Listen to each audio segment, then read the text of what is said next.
with the week 6 scenario with Mr. Gull and the principal and the student who had committed suicide, it is a unethical dilemma.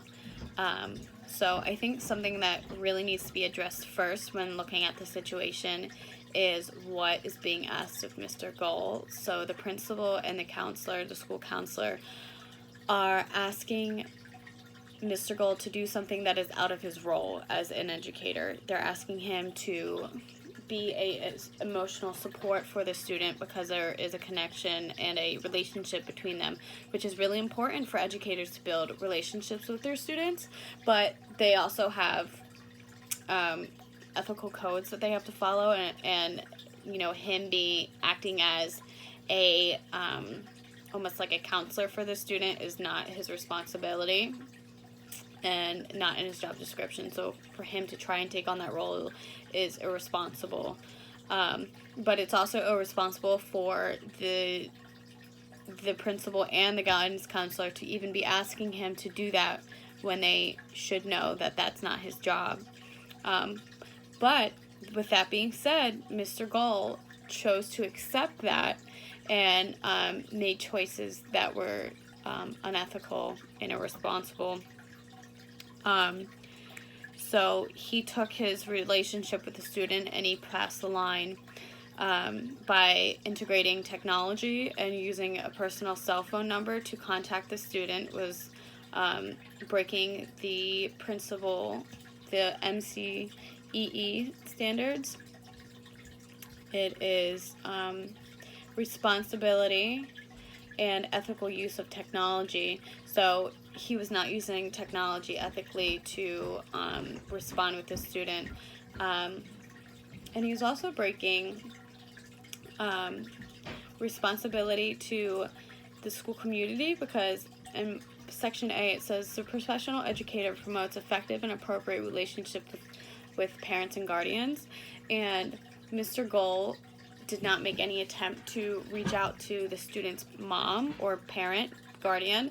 Instead of reaching out to them and seeing, you know, in which ways he could be helpful to the student, he was directly talking to the student and in an appropriate way by texting, having phone calls of all hours, daytime and nighttime, inviting the student to come to the school to meet with him without permission and not during a school event, a school-sponsored event, just while the teacher is there alone grading.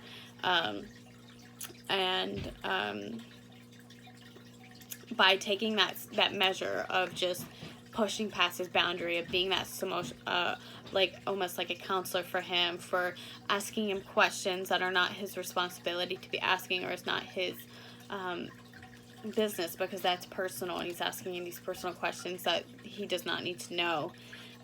So he's pushing past a lot of these boundaries, and it became too much. By doing this, Mr. Gull is putting the school community at risk. He's putting his own position as an educator at risk, and he, of course, is falling out of the ethical guidelines that he's supposed to follow as an educator. He is also not following responsibility to the students, which is an MCEE standard, and same with responsibility to the profession. In Part A, it says the professional educator demonstrates responsibility to oneself as an ethical professional. Part B says the professional educator fulfills the obligation to address and attempt to resolve ethical issues. And this ethical issue is the fact that a student committed suicide. But when you read the points that are written underneath, it states how to respond correctly, and when you're not responding in those ways, you're pushing past and up, you're not following the guidelines. So in all of these principles, Mr. Gull was just taking things outside of his era and trying to do things that he's not responsible for, which ethically is getting him in trouble and putting his profession at risk and putting the school community at risk. So who's at fault for all of this happening? I think that the fault lies in all three of our main characters, which is the principal, the school counselor, and Mr. Gull. The principal and the school counselor should not have been asking Mr. Gull to take on these responsibilities, because they're asking him to do things that are not in his job description. He's not a emotional support person, you know, like that is the counselor's job. So for her to be asking him to do her job is a little confusing, and I think where her mind was is that, okay, well, they have a relationship, they're kind of close already, he trusts him, and that's great, but that's not his job, that's the school counselor's job. So that should have been her role, and she was putting her role on him, which is irresponsible. And the principal asking him to do whatever is possible and necessary, and, you know, encouraging him to do things that are out of his role was irresponsible. And Mr. Gull also had the opportunity to say no when asked to do these things, because if he was aware of the ethical guidelines, he could have realized that, you know, this is not in my job description, this is not what I'm supposed to be responsible for. So he had the opportunity to say no to what was being asked, but then offer something else, like, you know, I don't feel comfortable doing what is being asked of me, but what I do feel comfortable is giving him the resources that he needs to be successful during this hard time, which is completely appropriate. So I think that they all have faults, because Mr. Gull took it way too far, and those were his choices that he made, and the two, the principal and the school counselor, also were stepping out of their own roles as well by asking someone else to do things that are not who that he's not responsible to do. So another part of this is asking, consider clear boundaries and how the team could have set up a plan at the beginning that would have made this whole thing better. So I think that the reason that this situation is so poor is because there was no plan. The principal, the whole school should have a plan put in place for any situation, fire, intruder, any of those types of serious situations, suicide. These are all possible realities, and you have to have a plan in place for that situation to possibly occur. And I think it was irresponsible of them to not have this plan already set up, and to try and, you know, delegate it this way was irresponsible, and that's why they are running into this ethical dilemma, because they were not prepared.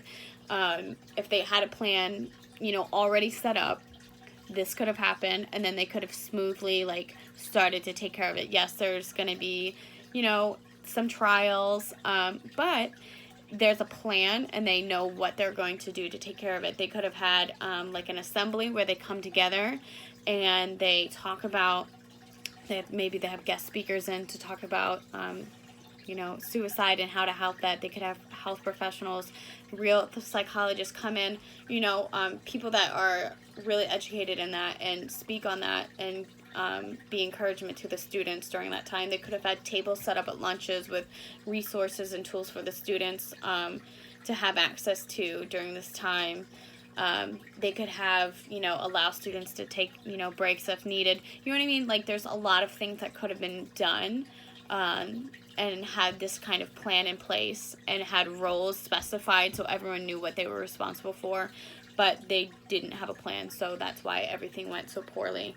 When looking at those perspectives, I resonated the most with the parent, the mom, because she was concerned, and she had every right to be upset about what had happened. Her son is contacting a teacher at all hours, you know, of the night or of the day, and it's not of school discussion. It's not about the class. It's not about the classwork. It's on personal devices. It's talking about personal information. Um, and it's on times that are not even designated school days. So as a parent, I would be extremely concerned. Like, why is this educator kind of impeding my son's life this way and asking these personal questions and gathering this information that they are not required to know or even have access to?